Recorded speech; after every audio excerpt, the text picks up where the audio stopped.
ಅರ್ಜುನ್ ಒಂದು ಸಣ್ಣ ಹಳ್ಳಿಯ ಹುಡುಗ. ಅವನ ಕನಸು ದೊಡ್ಡ ಚಿತ್ರ ನಿರ್ದೇಶಕನಾಗುವುದು. ಆದರೆ ಅವನ ತಂದೆ ಕೃಷಿಕ. ಮನೆಯ ಪರಿಸ್ಥಿತಿ ದುರ್ಬಲ. ಕನಸು ಹೊಟ್ಟೆ ತುಂಬಲ್ಲ ಎಂದು ತಂದೆ ಹೇಳುತ್ತಿದ್ದ. ಆದರೂ ಅರ್ಜುನ್ ತನ್ನ ಕನಸನ್ನು ಬಿಡಲಿಲ್ಲ.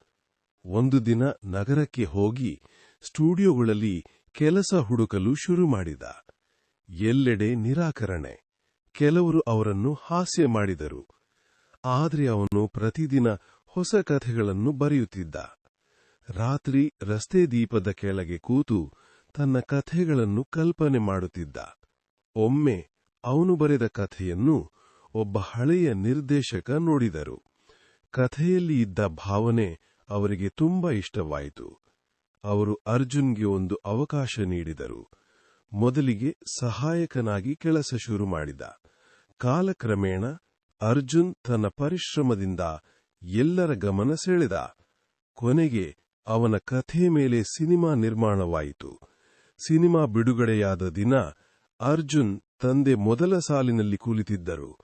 ಚಿತ್ರ ಯಶಸ್ವಿಯಾಯಿತು. ತಂದೆ ಕಣ್ಣೀರಿನಿಂದ ಮಗನನ್ನು ಅಪ್ಪಿಕೊಂಡರು. ನಿನ್ನ ಕನಸು ನಿಜ ಆಯಿತು ಎಂದು ಹೇಳಿದರು.